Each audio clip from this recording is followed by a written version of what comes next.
Hey there. So you're studying for IELTS and you need a speaking partner. That's such a common problem when you're studying for IELTS. It doesn't matter if you're taking a course or you're just studying on your own.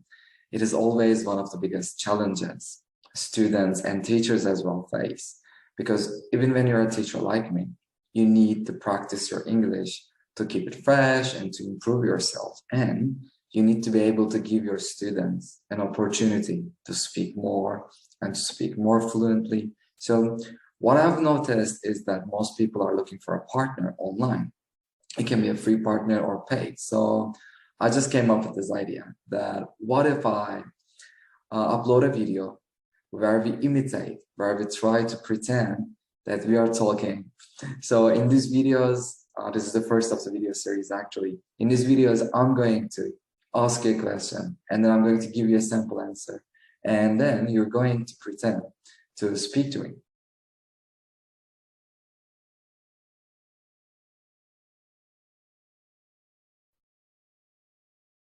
Now, I'm going to ask you some questions about holidays. The question is, what kind of holidays do you like?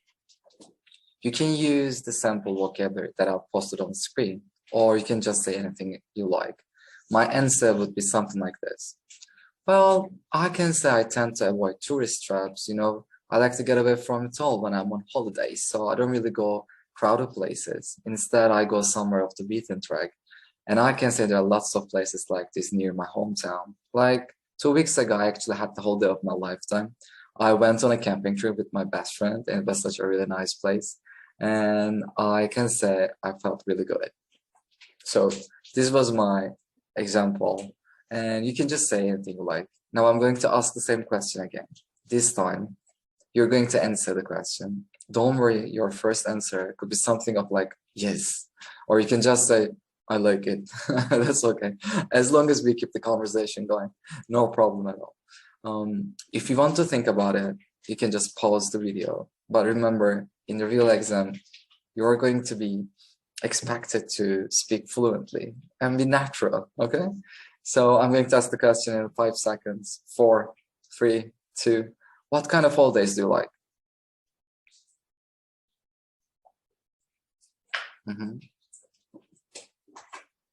Whoop, you done? That's good. Now, if you didn't use the vocabulary I used, why don't you try and pause the video and just try to give an answer one more time and try to use the vocabulary I sent you. If you don't know any of the vocabulary I sent you, I actually have a free ebook that I compiled over the years that you can use for speaking and writing sections of IELTS. Now, let's move on to the second question. What do you like to do when you're on holidays?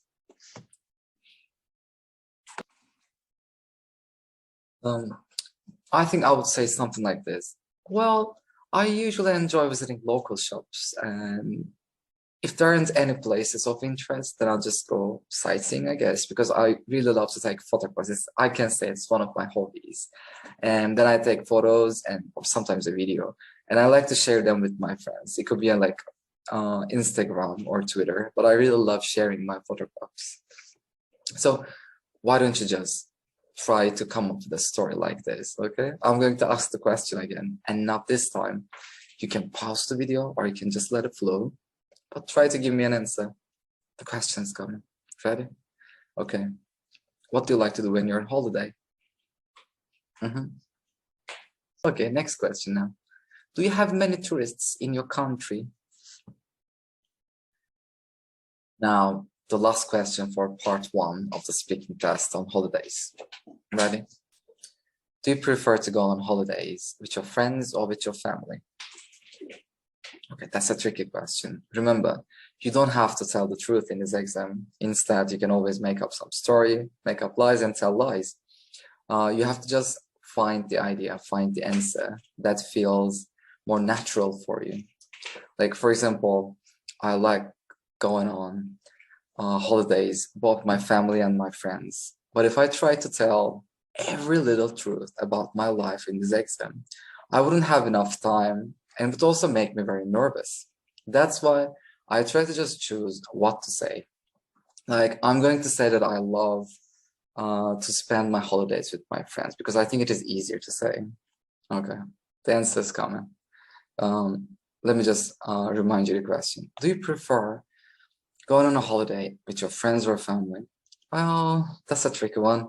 I'm going to say I love going on holidays with my friends because I feel more relaxed when I'm with them. Usually I'm on a budget when I'm on holiday, but I still enjoy more because we like to go out and hang out and mingle with the locals, as well as just taste the local samples. But when I'm with my family, I think it's gonna have to, like, we usually stay at home or in the hotel room, and we don't really do much.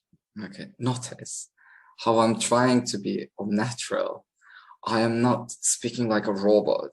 Sometimes I'm just looking up, sometimes I'm looking down, sometimes I feel like I'm trying to find the answer. The IELTS speaking test has to be natural. It has to be fluent. But fluent doesn't mean that you have to speak like a robot, like really fast, okay? So let's say you enjoy scuba diving, but if it is difficult for you to speak about scuba diving, then you can just find a new hobby and tell them that you have this hobby, let's say mountain climbing or painting or reading books. Whichever is easier for you, choose that one and try to come up with the story first, okay? You don't have to memorize words. Don't memorize words at first. Try to just find the story. You can actually just do it in your own language first. Like, my first language is Turkish, so sometimes when I try to come up with an answer for my students, I make them just find the story in Turkish. But I don't make them translate it, okay? But remember, you can't translate every little detail. It is so difficult. It's actually a very difficult profession to be a translator. So remember to pause, think, and be natural.